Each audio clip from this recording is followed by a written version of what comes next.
जय श्री।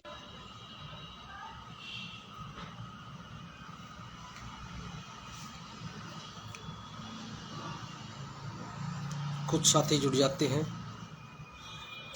फिर आज के मुद्दे पर बात करते हैं। साथियों, आज सभी मीडिया पर, सोशल मीडिया पर 2 दिन से एल्विस यादव को टारगेट किया जा रहा है, जैसे कि वो देश का बहुत बड़ा आतंकवादी हो, कोई राष्ट्रद्रोही उन्होंने काम किया हो। इस सोची समझी साजिश है SC OBC माइनॉरिटीज़ के लोगों को किस तरह फंसाया जाता है। जब वो अपने मुकाम पर पहुंच जाते हैं, जब वो ऊंचाइयों को छूने लगते हैं, तो कुछ जातिगत लोगों को मिर्ची लगती है। किसी भी तरह उनको फंसाया जाए, उनको नीचे गिराया जाए। हमारे यादव समाज, अहीर समाज की कम्युनिटी के लोग जो पहले एल्विस यादव को सपोर्ट करते थे, एक मीडिया की खबर से बैकफुट पर चले गए हैं।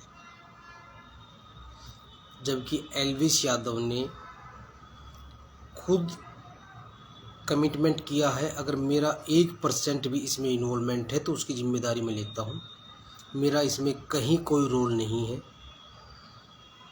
ये सारी अफवाहें हैं। सभी मीडिया चैनलों से निवेदन है कि वो झूठी अफवाहें ना फैलाए, बिना जांच पड़ताल के कोई खबर मेरे बारे में ना छापे। फिर भी तमाम मीडिया में, सोशल मीडिया में, सोशल नेटवर्क पर, सभी सोशल प्लेटफॉर्म पर एल्विस यादव के अगेंस्ट कुप्रचार किया जा रहा है कि वो सांपों का कारोबारी है, सांपों के जहर का नशा करता है, रेव पार्टीज़ करता है। मेनका गांधी जो वन्य जीव विभाग की मंत्री है, उन्होंने आरोप लगाया और उन्होंने ये भी कहा है एल्विस यादव को 7 साल की सज़ा होनी चाहिए। बीजेपी का पोस्टर बॉय रहा एल्विस यादव, हरियाणा सरकार ने भी सम्मानित किया। बिग बॉस OTT का विनर रहा वो। जब बीजेपी को प्रचार करना होता है, जो जिसके यूट्यूब पर मिलियन में फॉलोवर हैं, तब OBC SC ST को वो याद करते हैं। तब उनको दिखता है ये आपके ही पर उतर देंगे, इतनी ऊंचाइयों पर चले जाएंगे, ये आपको पीछे छोड़ देंगे, तो बीजेपी सरकार उनके पर उतरने लगती है। समझना पड़ेगा साथियों, एल्विस यादव का सपोर्ट करना पड़ेगा क्योंकि उनको फंसाया जा रहा है। हम सबको इकट्ठा होना पड़ेगा। अहीर समाज, अहीर कम्युनिटी जो बार बार बोलती है 26 करोड़ 26 करोड़ 26 करोड़ है हम इस देश में, वो दिखाई नहीं देते साथियों। चीखेंगे, चिल्लाएंगे और फिर वहीं आके बैठ जाएंगे। अपनी ताकत को पहचानो साथियों। जब तक आप लोग अपनी ताकत को नहीं पहचानोगे, तब तक आपका समाज कभी भी आगे नहीं आ सकता। बीजेपी ना कभी आपके समाज की रही है, ना कभी OBC SC ST की रही है, ना माइनॉरिटीज़ की रही है। इसका इतिहास उठा के देखोगे तो देश के अंदर सिर्फ बेरोजगारी के अलावा इन्होंने कुछ भी अगर बढ़ाया है तो आंकड़े बता दीजिए। जितनी भी सरकारी नौकरियां थी सारी ख़त्म करके इन्होंने प्राइवेटाइजेशन कर दिया है। यहाँ तक कि डिफेंस की जो नौकरियां थी, आर्मी, एयरफोर्स और नेवी, उनमें भी अग्निवीर की भर्तियाँ कर उनको भी प्राइवेटाइजेशन कर दिया गया है। और इनके टारगेट में सबसे ज़्यादा OBC SC और ST रहते हैं, क्योंकि सरकारी नौकरियां OBC SC ST जो मध्यम वर्ग परिवार के लोग होते हैं वो करते हैं, जिनसे उनकी 3 पीढ़ियाँ सुरक्षित रहती हैं।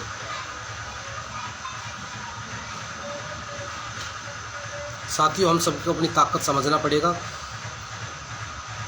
जब तक हम इकट्ठे नहीं होंगे, एकत्रित नहीं होंगे, तब तक ऐसे ही बारी बारी करके कुचले जाएंगे। कभी कोई स्वर्ण समाज का आता है, कहता पैर पे पैर रख के उखाड़ कर फेंक देंगे बिहार में, कोई झा करके आता है।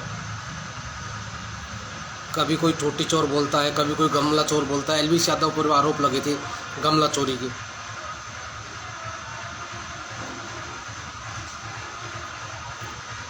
इन मीडिया वालों पर भी नकेल कसनी पड़ेगी, इन पर मुकदमे दर्ज कराने पड़ेंगे।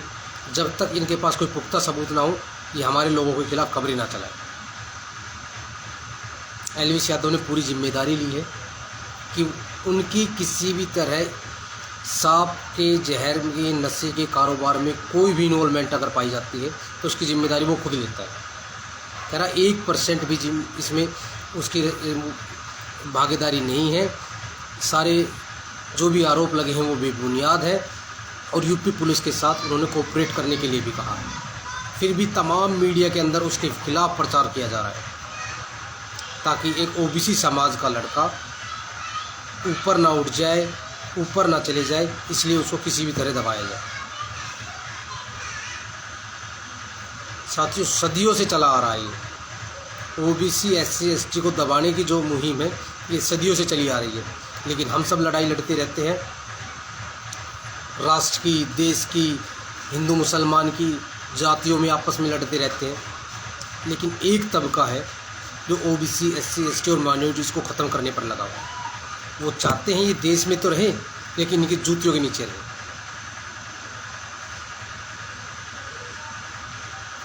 जिनमें मैं स्वर्ण समाज, सभी स्वर्ण समाज की बात नहीं कर रहा, जो हमारे बीच के लोग हमारे बीच में रहते हैं वो स्वर्ण समाज, वो तो हमारे मध्यम वर्ग के हैं। स्वर्ण समाज में वो पूंजीपति लोग आते हैं जो देश को चलाने की ताकत रखते हैं। स्वर्ण समाज में हमारे भी गांव में बहुत सारे लोग हैं, लेकिन वो तो हमारे मध्यम वर्ग परिवार से आते हैं, उनकी वही भागीदारी होती है जो हमारी भागीदारी होती है। लेकिन जो स्वर्ण समाज में जो पूंजीपति लोग हैं, बाहुबल लोग हैं, जो देश को चलाने में अपनी भूमिका निभाते हैं, वो लोग चाहते हैं कि ये जो ओबीसी वर्ग है, ये SC वर्ग है, ये ST वर्ग है और जो न्यूनतम वाला स्वर्ण समाज है, इनको पीछे ही धकेला जाए। हम सबको एकजुट होना होगा। यहाँ पर एलविस यादव को हमें सपोर्ट करना होगा ताकि गलत आरोपों में उनको ना फंसाया जाए, एक और ओबीसी समाज के लड़के को बर्बाद ना किया जाए, ख़त्म ना किया जाए, एक उभरते हुए सितारे को ओबीसी समाज के को ख़त्म ना किया जाए। अगर कोई भी ओबीसी SC ST समाज का युवा साथी आगे बढ़ने की प्रयास करता है तो बीजेपी सरकार उनको ख़त्म करने की तैयारी करती है। एक बार बिहार में भी एक ने तेजस्वी के बारे में, लालू प्रसाद यादव के बारे में गलत शब्द कहे थे। हमने बार बार पुरजोर विरोध किया था, उनके ऊपर FIR भी दर्ज कराई थी, लेकिन हमारे समाज के लोग उठने को तैयार नहीं होते। हम बार बार कहते हैं समाज की ताकत बनो, अपने साथियों के साथ आओ और फिर देखते हैं कौन हमारे सामने खड़ा होता है। जब भी बात करें, जय श्री कृष्ण का उद्घोष करें, जय यादव जय माधव के नारे लगाएं, अपनी ताकत को पहचानो। साथियों, हमारे SC ST के भाई हैं, वो भी अपनी ताकत को पहचान रहे हैं, लेकिन ओबीसी वर्ग है जो, लेकिन वो अपनी ताकत को पहचानने में पीछे हटा हुआ है। SC ST समाज उभर के आ चुके हैं, अपने चेहरे लेके आ चुके हैं, लेकिन ओबीसी समाज के लोग अपने चेहरे आगे लेके नहीं आते। हमको एक दूसरे की ताकत बनना है, कंधे से कंधे मिलाकर चलना है और अपने लोगों की जहाँ भी जिस भी तरह मदद हो सके हमें मदद करनी चाहिए। मिलकर किसी भी तरह की मदद अगर किसी भी साथी को पड़ती है, मदद करनी चाहिए। राजपूतों में बिहार में एक बार नरसंहार हुआ था तो 1000 गाड़ियाँ राजस्थान से करनी सेना की बिहार गई थी। क्या हमारे समाज में ताकत है? ये हमें भी अपनी ताकत को समझना चाहिए। ताली एक हाथ से नहीं बजती, ताली दोनों हाथों से बजती है।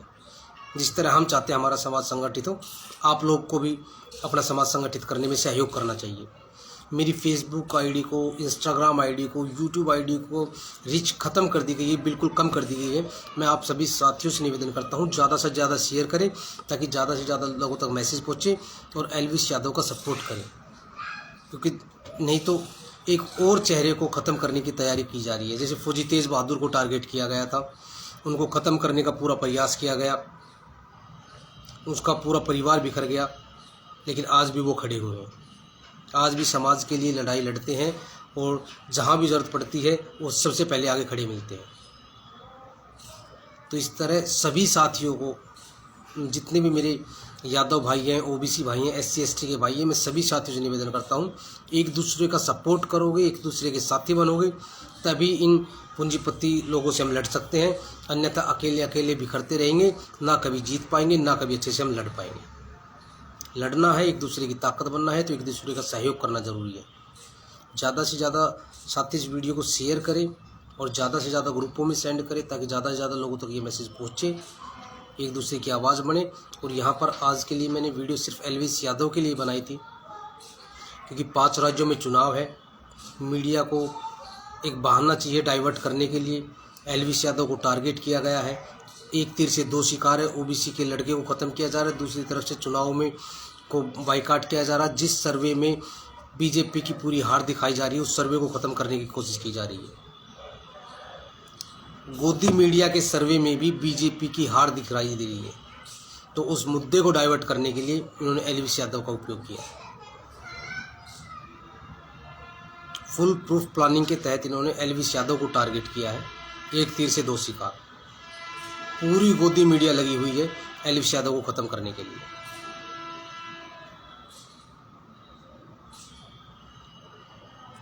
तो दोबारा से साथियों से निवेदन है, वीडियो को ज़्यादा से ज़्यादा शेयर करें और कमेंट्स में सपोर्ट एलवीस यादव लिख के। जय हिंद, जय भारत, जय श्री कृष्ण।